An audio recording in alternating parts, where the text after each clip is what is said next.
हम तुझे और विप्लव को अलग करके ही रहेंगे।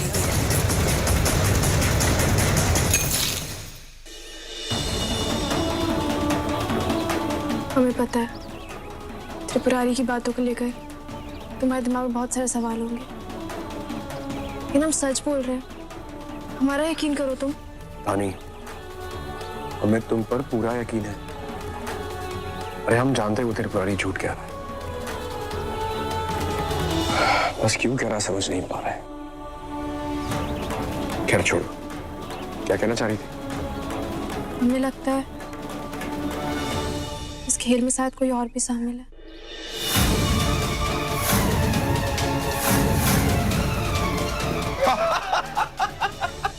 अरे कहा भाभी जी, आप तो चली थी धानी को घर से बाहर निकालने, लेकिन उल्टा आपको का घर पे जाना पड़ रहा है। अरे मान गए हम तो गुरुदेव को। कहा चाल चली, आप तो गई थी उनका चेतावनी देने, वो तो उल्टे आप ही का पत्ता काट दिए। ऐसी ही सोच के चलते तुम आज तक बाबूजी घर के वारिस नहीं बन पाए त्रिपुरारी। तुम्हारी तरह तुम्हारी सोच भी छोटे स्तर की ही है। बुढ़ाओं के साथ रहकर भी तुम बेवकूफी बने रहे। हाँ, अरे बुढ़ाओं ने तो हमारा काम ही आसान कर दिया है रे। अब देखना, आश्रम में रहकर ही हम अपने काम को बहुत अच्छे ढंग से अंजाम दे पाएंगे। विप्लव और धानी को अलग करने का इससे अच्छा कोई तरीका हो ही नहीं सकता।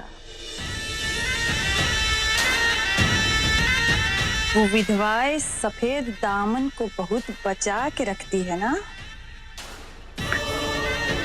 अगर उनके सफेद दामन में हमने दाग न लगाया तो हमारा नाम भी कनक त्रिपाठी नहीं। ऐसा भूचाल लाएंगे त्रिपुरारी कि धानी विप्लव से ही नहीं बल्कि इस दुनिया से ही दूर हो जाएगी।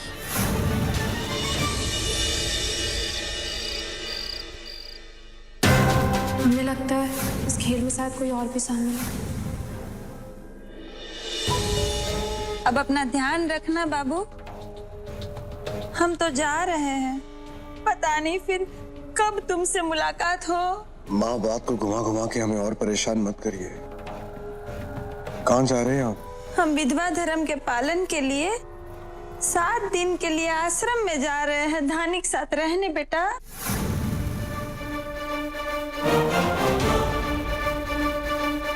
ये आप क्या कह रहे हैं? दादा, दादी, काहे बुला रहे हो? वो लोग जानते हैं। माँ लेकिन क्या जरूरत है? हाँ बेटा, माँ कह रही है कि वो 7 दिनों के लिए आश्रम जा रही है रहने के लिए। क्या आप लोग को ये बात पता थी? दादाजी, क्या आपने उनको कहा ऐसा करने के लिए? वो क्या है बेटा? बेटा, अगर बाबूजी ऐसा चाहते हैं तो हम ऐसा जरूर करेंगे। बेटा, ऐसा है कि विधवा धर्म के कुछ नियम होते हैं। अब विधवा होने के नाते बहू जी को उन नियमों का पालन तो करना ही होगा ना। माँ, कोई जरूरत नहीं है आपको कहीं भी जाने की। अरे आप आश्रम में करोगे क्या? देखिए, 7 दिनों के लिए हो या 2 दिनों के लिए हो, आप कहीं नहीं जाएंगे। हम तुम्हारे बाबा की आत्मा की शांति के लिए कर रहे हैं बाबू, और बाबूजी को हम मना भी तो नहीं कर सकते। और बेटा, 7 ही दिन की तो बात है, 7 दिन के बाद हम अपने बाबू के पास वापस आ जाएंगे। पर माँ, ये आपका घर है। और बेटा, एक बात और, हम कल सवेरे ही निकलेंगे, तुम हमको छोड़ने मत चलना। पर माँ, आप आश्रम में चिंता काहे करते हो? धानी लोग भी जानती है। बस हम ही नहीं जानते। बाबू, तुम अपना ख्याल रखना बेटा। कल सुबह से ही उस चुड़ैल के साथ तुम्हारे रिश्ते को खत्म करने की शुरुआत हो जाएगी। अब तो हम तुम्हें उसके चंगुल से आजाद करके ही वापस लौटेंगे।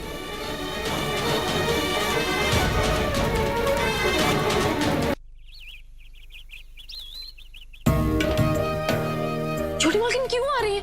धानी, हम ना कहते हैं कि हम ना कहीं चले जाते हैं, पता नहीं वो यहाँ के क्या क्या करेंगी। कहीं नहीं जा रहे हम। और तुम उठो, ये पोछा लगाओ। पोछा? हम नहीं लगाने वाले पोछा वजह तुम्हारी सास के लिए। तुम इतनी परेशान क्यों हो रही हो? छोटी मालकिन ने तो हमेशा तुम्हारा बुरा चाहा है ना, तो तुम उनके सामने इतनी अच्छी बनने की कोशिश क्यों कर रही हो? तुम्हें गुस्सा नहीं आता क्या? हम सब समझते हैं, लेकिन वकील लोग पहले इतने परेशान है, हम नहीं चाहते और भी ज्यादा परेशान हो जाए। और वो हमसे नफरत करती है, हम थोड़ी ना उनसे नफरत करते हैं। और महापंडित जी ने हमसे कहा है कि वो वकील बाबू की माँ है तो उस नाते हमारी माँ हुई।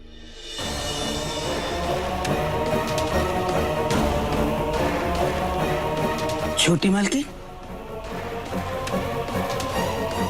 देखना धानी, ये तुम्हारी अच्छाई ना किसी दिन तुम्हें बहुत बड़ी मुसीबत में डालेगी। तुम बाजू हटोगी, हम कहीं नहीं जाएंगे, ये हमारा कमरा है, जिसको जाना है वो जाएगा। धानी, छोटी मालकिन आ गई।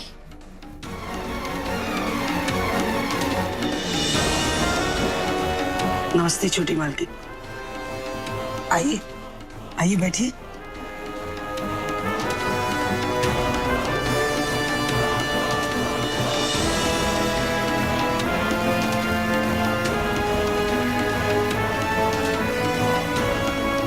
खुश रहो।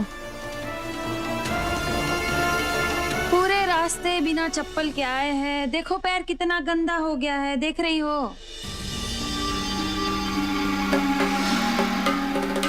हम अभी साफ कर देते हैं आपके पैर।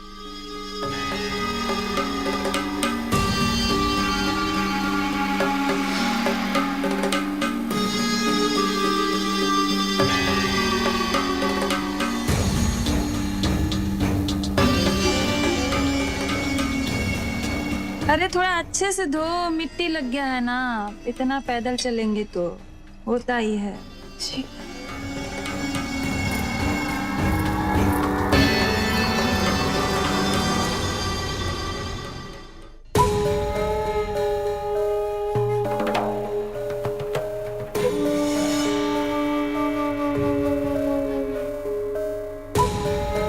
अरे ठीक है बेटा, रहने दो। अब हम तुम्हें यहाँ तकलीफ देने थोड़ी ना आए हैं, हाँ? रहने दो। हम चप्पल ले आते हैं आपके लिए। लीजिए छोटी मालकिन, ये पहन लीजिए आप। हम जानते हैं कि आप लोगों को अच्छा नहीं लगा होगा कि हम यहाँ रहने आए हैं, लेकिन अब क्या कर सकते हैं, विधवा नियम का पालन भी तो करना पड़ता है ना।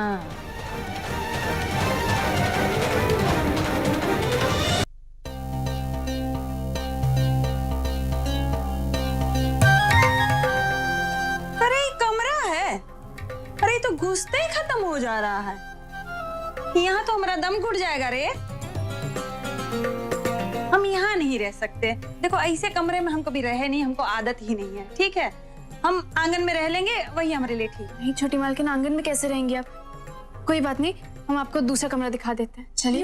क्यों नहीं रह सकती? हमारा मतलब है कि आंगन में भी लोग सोते हैं, उल्टा खुली हवा मिलेगी, आपको अच्छी नींद आएगी। करे तुमसे पूछा हमने? हाँ, तुम्हारी सलाह की हमको जरूरत नहीं है, समझे समझाए।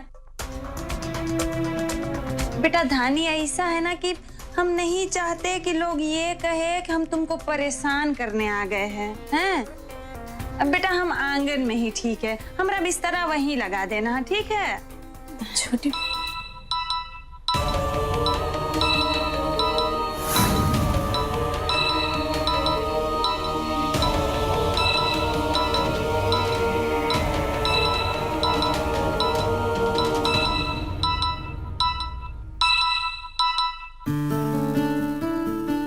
धानी, क्या माँ पहुंच गई? हाँ, वो पहुंच गई। हमें तो समझ में नहीं आ रहा कि माँ आश्रम में क्यों आके रहने लग गई। अरे हमने बहुत मना करने की कोशिश की, लेकिन शायद दादाजी ने उन्हें कहा तो इसलिए। वो अपनी मर्जी से यहाँ आई है, और जब कोई चीज अपनी मर्जी से करता है कोई, तो उसमें किसी को कोई समस्या नहीं होनी चाहिए। धानी, तुम समझती नहीं हो। माँ जो है ना, वो दादाजी को मना नहीं कर सकती, लेकिन तुम क्यों इतना समर्थन कर रही हो उनका? देखो एक काम करो, माँ को ना समझा के वापस भेज दो, या उन्हें कहो कि हम आ रहे उन्हें लेने। तुम कैसी बातें कर रहे हो? हम उनसे कैसे मना करें? अब तो वो यहाँ आ गई है ना, हम क्या बोलेंगे कि आप वापस जाइए? अच्छा थोड़ी ना लगता है सब।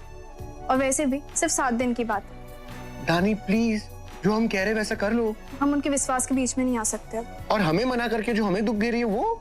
तुम क्यों ऐसी बच्चों ऐसी बातें करते हो? हम बच्चों जैसी बातें करें?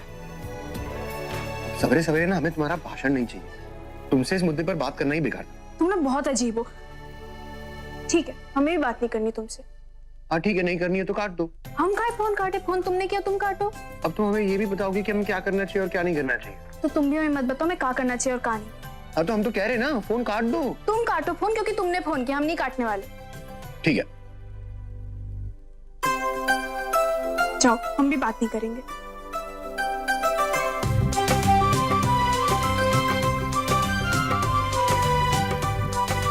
दोनों महान, एक दूसरे से इतना प्यार करते हैं फिर भी बच्चों की तरह लड़ते हैं।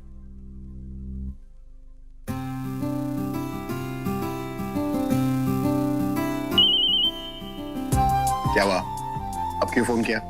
हमें तो लगा कि तुम्हें बात नहीं करनी है, और अगर माफी मांगनी है ना तो जल्दी से मांगो, हमारे पास समय नहीं है। वकील बाबू, हम हैं राजलक्ष्मी।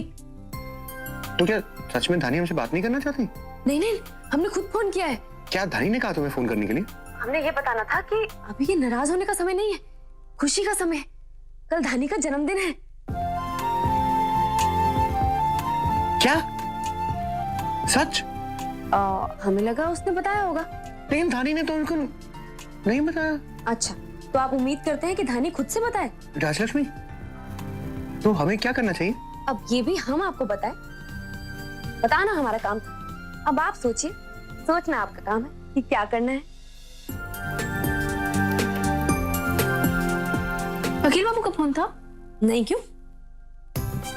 एकदम माफी मांगने के लिए फोन भी नहीं कर सकते। अच्छी बात है, फोन नहीं था, हमारा मन भी नहीं था बात करने का।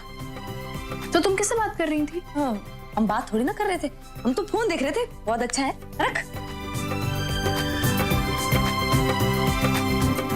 वैसे तुम्हारा मुंह क्यों उतरा हुआ? नहीं, ठीक है, हम छूटी सब जानते हैं। भैया जी, चुन्नी कितने की है?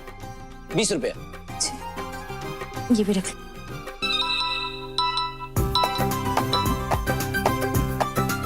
अब ख्याल आ रहा है ना हमारा, जो नहीं बात करनी। बहन जी, ये आपके लिए। हमारे लिए? जी।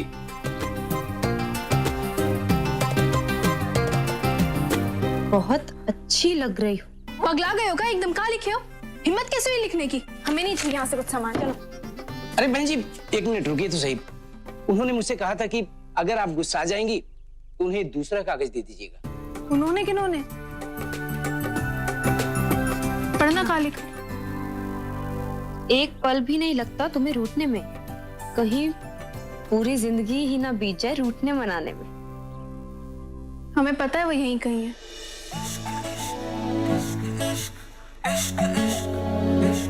जा रहे हैं मंदिर।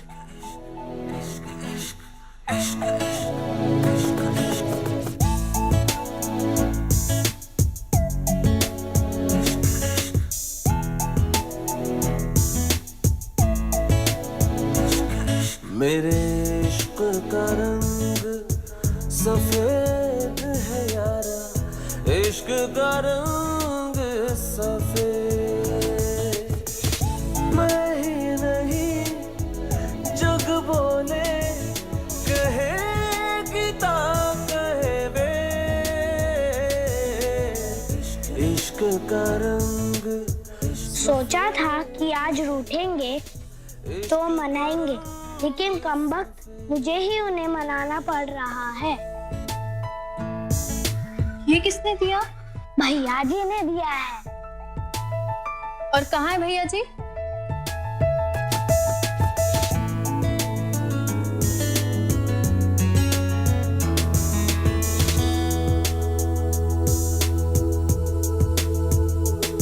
मेरे इश्क का रंग सफेद है बाबा, इश्क का रंग सफेद। मेरे इश्क का रंग सफेद है बाबा, इश्क का रंग सफेद।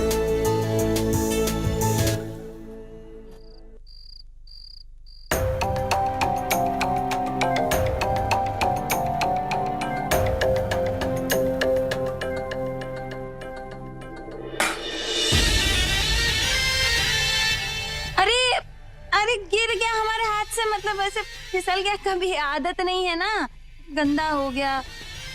ठीक है, लाओ पोछा लाओ, हमें पोछ देते हैं। नहीं छोट मालकिन, रुकिए ना। अरे मतलब हाथ से। आप परेशान मत होइए, हम पोछ देते हैं। हाँ पोछ लो, पोछ लो। हाँ थोड़ा इधर भी बहुत मतलब छींटा उड़ गया है। देखो हमारी चप्पल पे ना लगे, पूरा छिछलेदर होगा ना, चिक्कड़ हो जाएगा। अरे वहां भी देखो, देखो कितने छींटे पड़े हैं, वहां से साफ करिए ना थोड़ा। दुलारी माई बस करो, बहुत हो गया। चुप करना। आप परेशान मत हुई छोटी मालकिन, हम कर देंगे। अब तो आपको आंगन में रहना है तो आप बिल्कुल चिंता मत करिए, हम सब करीने से कर देंगे। वैसे भी आप तो समधन है हमारी, तो देखिए बहन जी, माफ कीजिएगा, लेकिन हमको समधन जी मत बोलिए। क्या है ना कि शादी अभी हुई नहीं है ना, अब पता नहीं कल को शादी में कोई बाधा ही पड़ जाए, शादी हो भी कि ना भी हो। हाँ, आप छोटी मालकिन ठीक है, ठीक है छोटी मालकिन। हम देखिए आप तो जानती हैं कि बनारस में तो बहुत सारे आश्रम हैं, लेकिन हम यहाँ इसलिए आए हैं कि आप लोगों से जान पहचान है, तो हमको लगा यही ठीक रहेगा, इसलिए आ गए हैं। आप परेशान मत होइए, आपको कुछ जरूरत होगा ना तो हमको आवाज दे दीजिएगा, हम कर देंगे। हाँ ठीक है।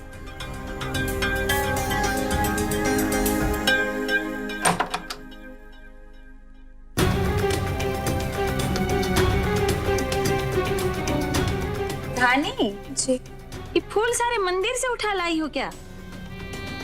वैसे फूल तो बड़े सुंदर लग रहे हैं, नहीं बहन जी?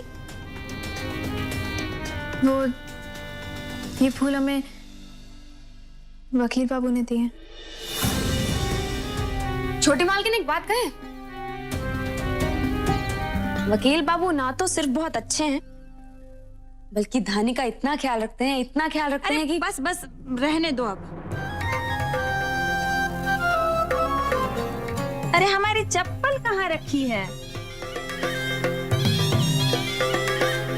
ये सब छिछलेंदर देखो, साफ करो, साफ सफाई रखना चाहिए, सब गंदगी पड़ा हुआ है, ये हटोगी?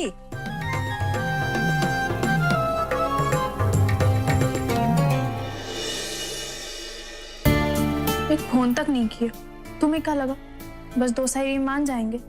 नहीं मानेंगे इतनी आसानी से।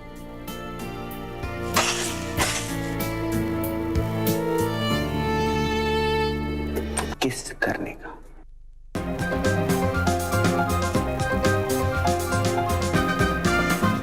क्या कर रहे थे तुम? भाई जो तुम कर रहे थे, सोने का नाटक। हम कब नाटक कर रहे थे? हम तो असली में सो रहे थे, और नाटक तुम करते हो। हाँ, इतनी रात को सबसे छुप छुपा के दीवार कूद के यहाँ पर आए हैं, वो नाटक ही तो है ना? हाँ।